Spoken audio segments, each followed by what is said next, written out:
बिस्मिल्लाहिर्रहमानिर्रहीम। Dear student, अस्सलाम वालेकुम। फर्स्ट ईयर क्लास हम लोग बायोलॉजी चैप्टर नंबर 1 को जो है वो लेके चल रहे हैं। तो आज हमारा लेवल ऑफ ऑर्गेनाइजेशन का थर्ड बड़ा लेवल है, जिसका नाम यहाँ पे लिखा हो organelles and cell level. Organelle और सेल लेवल आज हमने देखना है। तो आइए जी, सबसे पहले हम लोग मूव करते हैं ऑर्गेनेल्स की डिफाइन हम लोग करते हैं कि ऑर्गेनेल्स क्या हैं।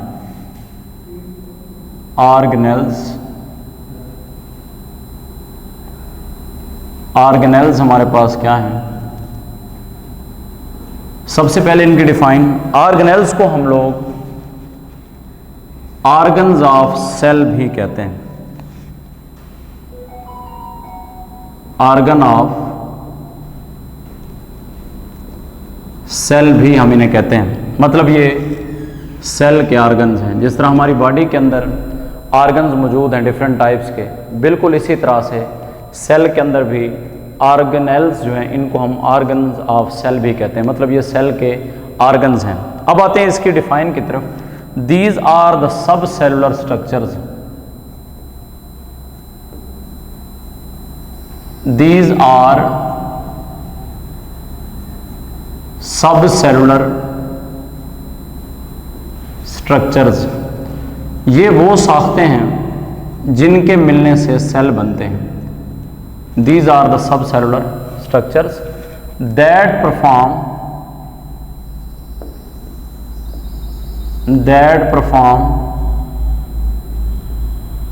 specific functions। एक सेल के अंदर रह के ये जो सब सेलुलर स्ट्रक्चर्स हैं, ये एक मखसूस काम को जो है वो परफॉर्म करते हैं, नोन एज ऑर्गेनेल्स। और इनको ऑर्गेनेल्स के नाम से हम जानते हैं, नोन एज ऑर्गेनेल्स। हम इन्हें ऑर्गेनेल्स का नाम देते हैं या इन्हें ऑर्गेनेलीज का नाम जो है वो देते हैं। तो ये है जी हमारे पास ऑर्गेनेल्स की डिफाइन कि हम लोग ऑर्गेनेल्स को ऑर्गन ऑफ सेल कहते हैं। These are the subcellular structure. ये वो साख्तें हैं जिनके मिलने से सेल बनते हैं। जिस तरह मैंने कल वर्ड जो है वो यूज़ किया था सब अटामिक, वहाँ पे मैंने आपको ये बताया था कि जिस तरह एटम सब एटॉमिक पार्टिकल से मिलकर बनता है, बिल्कुल इसी तरह से यहाँ पे सब सेलुलर स्ट्रक्चर्स हैं। मतलब ये वो साख्तें होंगी जिनके मिलने से क्या बनते हैं, हमारे पास सेल बनता है। तो इस वजह से हमने इनको ऑर्गेनेल्स को सब सेलुलर स्ट्रक्चर का नाम दिया है। That perform a specific function. और ये अपना एक मखसूस काम जो है वो मखसूस काम अदा करते हैं। और इन स्ट्रक्चर्स को, इन सब सेलुलर स्ट्रक्चर को हम ऑर्गेनेल्स का नाम देते हैं। उसके बाद आते हैं जी, ये ऑर्गेनेल्स बनती कैसे हैं। ऑर्गेनेल्स बनती कैसे हैं, तो ऑर्गेनेल्स की अगर फॉर्मेशन की हम बात करें, when different माइक्रोमॉलिक्यूल्स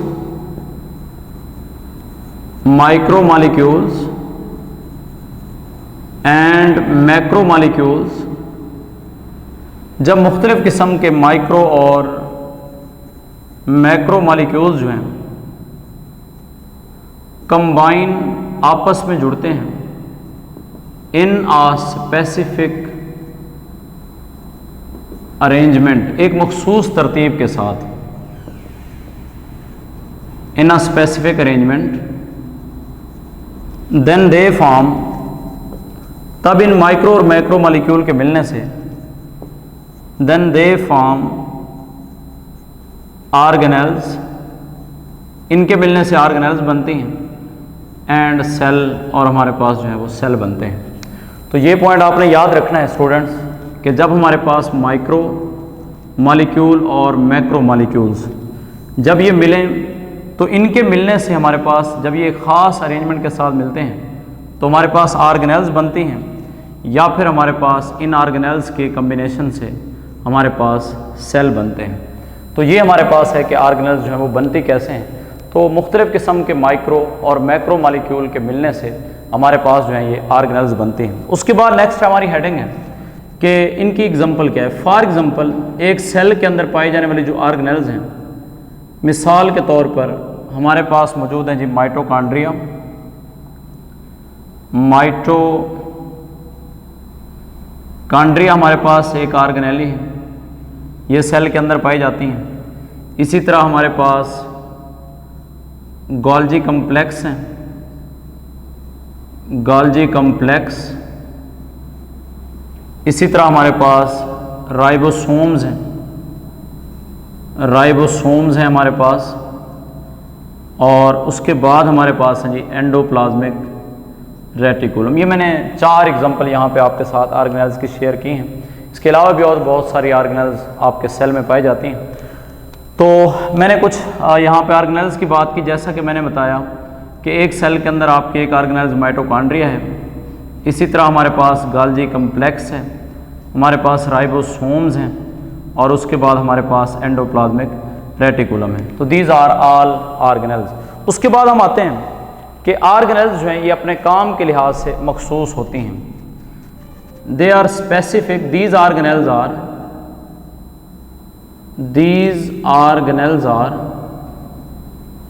specific for their function. अपने काम के लिहाज से ये जितनी भी ऑर्गेनेल्स हैं ये सारी के सारी मखसूस होती हैं। मतलब हर ऑर्गेनेली सेल के अंदर अपना एक मखसूस फंक्शन जो है परफॉर्म करती है। या फिर हम लोग ये टर्म यहाँ पे यूज़ करते हैं कि सेल के अंदर ऑर्गेनेल्स में हमेशा हमें डिवीजन ऑफ लेबर नज़र आती है। डिवीजन ऑफ लेबर का मतलब ये होता है कि काम की तकसीम। इसका मतलब ये है कि सेल के अंदर जितनी भी ऑर्गेनेल्स हैं उन सब को सेल ने अपना अपना एक मखसूस फंक्शन जो है वो किरदार अदा करने के लिए फंक्शन दिया हुआ है, जिससे क्या होगा, जिससे सेल के अंदर ऑर्गेनेल्स के अपना अपना काम करने की वजह से वर्क एफिशिएंसी जो है वो बढ़ती है, जिससे काम में जो है वो बेहतरी नज़र आती है। तो ये हमारे पास है डिवीजन ऑफ लेबर। उसके बाद हम मूव करते हैं classification of organism. Classification of organism, जानदारों को हमने क्लासिफाई किया है on the base of organelles. हमने जानदारों को क्लासिफाई किया है, classification of organism on the base of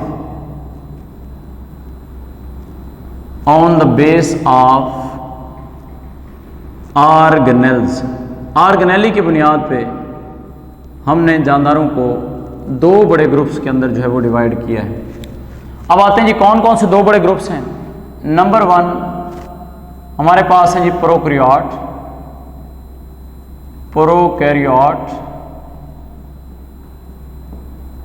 और सेकंड हमारे पास हैं eukaryotes. These are the 2 major groups of organism जिनको हमने क्लासिफाई किया है on the base of organelles. तो आइए जी चलते हैं, हम लोग सबसे पहले देखते हैं कि प्रोकैरियोट हमारे पास कौन से जानदार हैं और उसके बाद हम देखते हैं कि यूकैरियोट हमारे पास कौन से जानदार हैं। तो अगर मैं सिंपली जस्ट एक ही डिफरेंस मेजर जो इनमें आपको नज़र आता है वो बताऊं, तो ये हमारे पास प्रोकैरियोट वो जानदार होंगे that have no well defined nucleus, जिनमें वाज़े न्यूक्लियस मौजूद ना हो। ऐसे जानदारों को हम नाम देते हैं, they are known as prokaryotes. और अगर मैं यूकैरियोट्स की बात करूं तो यूकैरियोट्स हमारे पास वो जानदार हैं that have well defined nucleus, जिनमें वाज़े हमें न्यूक्लियस नज़र आता है। मतलब जिनका न्यूक्लियस क्लियर होगा, वाज़े तौर पे नज़र आएगा, वो ग्रुप हमारे पास जानदारों का यूकैरियोट है। और जिन जानदारों के अंदर न्यूक्लियस वाज़े नहीं होता वो प्रोकैरियोट है। अब आते हैं हम ऑर्गेनेल्स की बेस पे अगर हम बात करें तो प्रोकैरियोट के अंदर जो ऑर्गेनेल्स हैं, prokaryote organism have limited number of organelles. इनमें ऑर्गेनेल्स की जो तादाद है वो बिल्कुल लिमिटेड होती है। ऑर्गेनेल्स जो हैं वो इनमें वो कम होती हैं, थोड़ी होती हैं प्रोकैरियोट के अंदर। ये ऑर्गेनेल्स जो हैं वो इनकी तादाद कम नज़र आएगी। और इनमें याद रखिएगा मेम्ब्रेन बाउंड ऑर्गेनेल्स एब्सेंट होती हैं। Membrane bound organelles are absent. Membrane bound जो specially double membrane bound organelles जितनी भी हैं, ऑर्गेनेल्स आर एब्सेंट। ये प्रोकैरियोट ग्रुप के अंदर ये आपको एब्सेंट नज़र आती हैं। तो इस वजह से हमने कहा कि प्रोकैरियोट ग्रुप जो है इनमें जो ऑर्गेनेल्स की तादाद है वो लिमिटेड है, कम होती है। और स्पेशली मैंने यहाँ पे लिखा है membrane bound organelles, specially double membrane bound organelles जितनी भी हैं वो सारे यहाँ पे आपको नज़र नहीं आते। उसके बाद आते हैं यूकैरियोट की। अगर हम बात करें तो यूकैरियोट में मैं आपको बताता चलूँ, they have large number of organelles, they have large number of organelles, large number of organelles. इनमें ऑर्गेनेल्स जो है उनकी तादाद ज़्यादा होती है, मतलब सारी की सारी तकरीबन जितनी भी ऑर्गेनेल्स हैं वो सारी की सारी यूकैरियोट्स के अंदर जो है वो मौजूद होती हैं। यूकैरियोट्स में नंबर ऑफ ऑर्गेनेल्स मौजूद होती हैं सारे के सारे। उसके बाद आते हैं हम लोग कि all membrane bound, all double membrane bound and membrane bound organelles are present. मतलब हर किस्म की ऑर्गेनेल, मेम्ब्रेन वाली या मेम्ब्रेन के बगैर या डबल मेम्ब्रेन बाउंड जितनी भी ऑर्गेनेल्स हैं वो यूकैरियोटिक ग्रुप में मौजूद होंगी। Bound organelles are present, organelles are present. तो इन जानदारों के अंदर जो है मेम्ब्रेन बाउंड ऑर्गेनेल्स सारे के सारे मौजूद होंगे। तो ये एक बड़ा डिफरेंस है on the base of organelles. एक ग्रुप हमने प्रोकैरियोट का और दूसरा हमने यूकैरियोट का देखा। तो प्रोकैरियोट में लिमिटेड नंबर ऑफ ऑर्गेनेल्स होंगे, डबल मेम्ब्रेन बाउंड ऑर्गेनेल्स या मेम्ब्रेनोस ऑर्गेनेल्स जितने भी हैं वो सारी की सारी एब्सेंट होंगी। और यूकैरियोटिक ग्रुप में वेल डिफाइंड न्यूक्लियस होता है, इनमें लार्ज नंबर ऑफ ऑर्गेनेल्स होंगे और जितने भी डबल मेम्ब्रेनियस ऑर्गेनेल्स हैं वो सारे की सारी यहाँ पे क्या होती हैं, प्रेजेंट होती हैं। उसके बाद एक पॉइंट और यहाँ पे टेक्स्ट बुक में दिया हुआ है सेल मेम्ब्रेन के हवाले से, कि सेल की जो मेम्ब्रेन है, सेल मेम्ब्रेन हमारे पास that is present in both prokaryotic and eukaryotic cell. ये सेल मेम्ब्रेन जो है ये मौजूद होती है बोथ प्रोकैरियोटिक सेल की अगर हम बात करें उनमें भी सेल मेम्ब्रेन पाई जाती है, प्रोकैरियोटिक सेल में भी सेल मेम्ब्रेन होगी, और अगर हम यूकैरियोटिक सेल की बात करें तो उसमें भी क्या है, सेल मेम्ब्रेन मौजूद होती है, प्रोकैरियोटिक एंड यूकैरियोटिक सेल। तो इन दोनों सेल्स के अंदर, मतलब चाहे वो प्रोकैरियोट का हो या फिर वो यूकैरियोट का सेल हो, इन दोनों सेल्स के अंदर जो चीज़ कॉमन है वो हमने देखी, वो हमारे पास है जी सेल की मेम्ब्रेन। तो cell membrane are present in both prokaryote and eukaryote. उसके बाद हम बात करते हैं सेल की, कि सेल हमारे पास क्या है। अगर हम सेल की डिफाइन करें तो cell is known as the basic structural and functional unit of life, structural and functional unit of life. हम सेल को स्ट्रक्चरल और फंक्शनल यूनिट ऑफ लाइफ बोलते हैं, मतलब आपके सेल जो है वो जानदार की साख्त और फेल की बुनियादी इकाई हैं। उसकी वजह यह है कि हम इसको क्यों सेल को साख्त और फेल की बुनियादी इकाई काउंट कर रहे हैं, इस वजह से कि आपकी बॉडी के अंदर जितने भी स्ट्रक्चर्स हैं, चाहे वो टिश्यूज़ हैं, ऑर्गन है, ऑर्गन सिस्टम है, वो सारे के सारे सेल से मिलकर बने हैं। और जितने भी आपकी बॉडी के अंदर फंक्शन परफॉर्म हो रहे हैं उन तमाम की बेसिक जो यूनिट है हमारे पास वो भी क्या है, वो हमारे पास है सेल। अब हम लोग आते हैं सेल की बुनियाद पे हमने जानदारों को ग्रुप्स के अंदर जो है वो डिवाइड किया है। तो दो बड़े ग्रुप्स हमने जानदारों के बनाए हैं on the base of cell, on the base of cell हमने जानदारों के दो बड़े ग्रुप्स जो हैं वो बनाए हैं सेल की बुनियाद पे। नंबर एक हमारे पास जो फर्स्ट ग्रुप है that is known as unicellular, unicellular organism है हमारे पास पहले ग्रुप के अंदर। और जो दूसरा ग्रुप है that is known as multicellular, multicellular. अब आते हैं जी हम लोग यूनिसेलुलर की अगर हम बात करें तो यूनिसेलुलर आप सबको पता है कि इस ग्रुप के अंदर वो जानदार होंगे that consist on only single cell, that consist on single cell, जिनकी बॉडी जो है वो सिर्फ और सिर्फ एक सेल पर मुश्तमिल हो। हम इस तरह के जानदारों को नाम देते हैं, they are known as unicellular, single cell पर। जैसा कि मैं एग्जांपल देता चलूँ, फॉर एग्जांपल हमारे पास बैक्टीरिया यूनिसेलुलर ग्रुप में आएंगे, बैक्टीरिया हमारे पास यूनिसेलुलर ग्रुप के अंदर आते हैं। और उसके बाद सम प्रोटिस्ट्स, ये हमारे पास यूनिसेलुलर ग्रुप के अंदर जो है आपको ये जानदार नजर आएंगे, बैक्टीरिया और कुछ protist.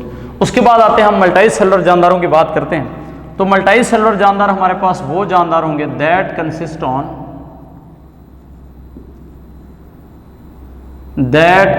On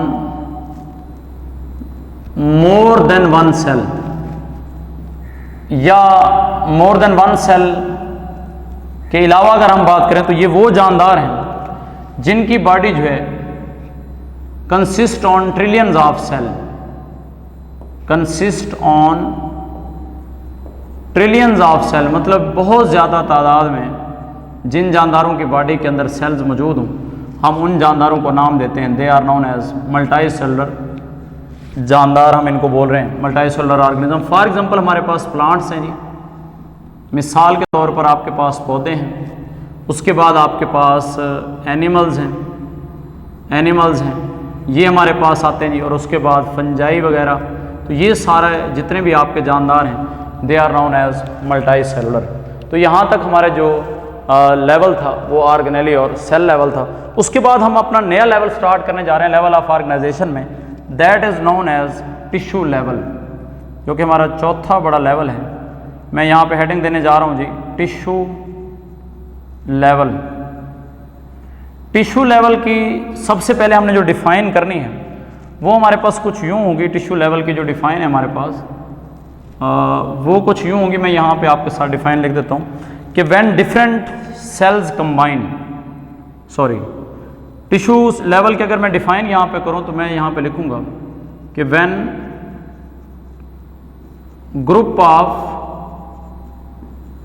similar sales combine, एक जैसे सेल जब मिल जाएं, group of similar sales combine, जब एक जैसे सेल्स मिलें, एंड परफॉर्म सेम फंक्शन, और मिलकर जो है ये सिमिलर फंक्शन परफॉर्म करें, एक ही काम को जो है मिलकर ये करें। तो इस तरह के सेल्स का ग्रुप जो मिल जाए और एक जैसे फंक्शन को परफॉर्म करे, हम इनको नाम देते हैं they are known as tissues. और ये जितने भी आपके सेल्स हैं ये किस फॉर्म में आपस में मिलते हैं, याद रखिएगा जितने भी हमारे पास सेल्स हैं ये या तो मिलेंगे लूज बंडल्स की फॉर्म में, ये जो स्ट्रक्चर बनाते हैं इनमें या तो ये लूज बंडल के फॉर्म में हमारे पास नज़र आते हैं, या फिर ये हमें नज़र आते हैं लूज शीट की फॉर्म में, मतलब बंडलदार शीट। आपकी बुक पे ये लिखा हुआ है कि बंडल या शीट की सूरत में ये टिश्यूज़ हमें नज़र आते हैं। और इनके सेल्स जब मिलते हैं, बंडल और शीट का मतलब ये होता है कि जिस तरह आप एक आटे का पेड़ा बना लें तो वो एक बंडल है, और अगर इसी की आप लोग रोटी बना लें तो वो रोटी जो है आपको किस हालत में नज़र आती है, शीट की हालत में। तो जब टिश्यूज़ बनते हैं तो कब बनेंगे, जब सिमिलर सेल्स आपस में मिलेंगे और सिमिलर फंक्शन परफॉर्म करें। तो ये टिश्यूज़ आपके जो सेल्स हैं ये किस हालत में मिलते हैं, in the form of loose bundle, in the form of loose sheet और बंडल की सूरत में हमें ये नज़र आते हैं। उसके बाद आते हैं हम लोग एग्जाम्पल की जानिब कि हमारे पास टिश्यू लेवल की जो है वो एग्जाम्पल क्या है। तो मेरे बच्चे हम सबसे पहले बात करेंगे प्लांट टिश्यूज़ की, उसके बाद हम बात करेंगे एनिमल टिश्यूज़ की। तो मैं यहाँ पे एग्जांपल देने जा रहा हूँ प्लांट टिश्यूज़, और जो सेकंड एग्जांपल हम देंगे वो हमारे पास होगी एनिमल टिश्यूज़ की। तो प्लांट टिश्यूज़ में हम जिन टिश्यूज़ की बात करेंगे उनमें आप सब फेमिलियर हैं जी। जाइलम टिश्यू है हमारे पास, जाइलम टिश्यू की हम बात करेंगे, और उसके बाद हम बात करेंगे फ्लोएम टिश्यू की, फ्लोएम टिश्यू की। तो जो जाइलम टिश्यू है आप सबको पता ही है कि ये हमारे पास कंडक्शन ऑफ वाटर और मिनरल में इन्वॉल्व है। For the conduction of water and mineral, पानी और नमकियात की तरसील में ये इन्वॉल्व है। और अगर हम बात करें फ्लोएम टिश्यूज़ की तो ये मेरे बच्चे इन्वॉल्व होगा कंडक्शन ऑफ या transfer of food, conduction of food, मतलब फ्लोएम सेल का ये काम है, ये खुराक की तरसील करेंगे, और जाइलम टिश्यूज़ का ये काम है कि ये किसकी, ये पानी और नमकियात की। अब मैं बात करता हूँ जी प्लांट टिश्यूज़ की, मैंने एग्जांपल आपको दी। अब मैं बात करता हूँ एनिमल टिश्यूज़ की। तो यहाँ पे हेडिंग देंगे जी एनिमल टिश्यूज़। कोई से भी आप 2, 3, 4 जितने भी आपके माइंड में, आप अपने माइंड में रखें टिश्यूज़, हम उनकी बात करते हैं यहाँ पे। जैसा कि मैं आपके साथ एग्जांपल शेयर करूँ, फॉर एग्जांपल मेरे पास है ये मस्कुलर टिश्यूज़ हैं जी, और उसके बाद मेरे पास हैं ग्लैंडुलर टिश्यूज़। अब ये दो टिश्यूज़ मैंने आपको क्यों एग्जांपल में दिए, क्योंकि आपकी टेक्स्ट बुक पे यही लिखे हुए हैं, वरना और आपके नर्वस टिश्यूज़ हैं, बोन टिश्यूज़ हैं, आपके ब्लड टिश्यूज़ हैं, हम इनकी भी बात कर सकते हैं। तो मस्कुलर जो टिश्यूज़ हैं ये किस काम में इन्वॉल्व होंगे, ये कंट्रैक्शन और रिलैक्सेशन में इन्वॉल्व होते हैं। कंट्रैक्शन एंड रिलैक्सेशन, मतलब जब ये कंट्रैक्ट और रिलैक्स होंगे तो इनके कंट्रैक्ट और रिलैक्स होने से हमारी बॉडी के अंदर क्या शो होगी, मूवमेंट शो होगी। हमारी बॉडी के अंदर क्या शो होगी जी, मूवमेंट। तो मस्कुलर टिश्यूज़ जितने भी हैं ये आपकी बॉडी को मूव करवाते हैं। अब आते हैं हम ग्लैंडुलर टिश्यूज़ की बात करते हैं, तो ये हमेशा सिक्रीशंस पैदा करेंगे, मतलब ये रतूबतें खारिज करते हैं और उन सिक्रीशंस को हम नाम देते हैं, they are known as hormone.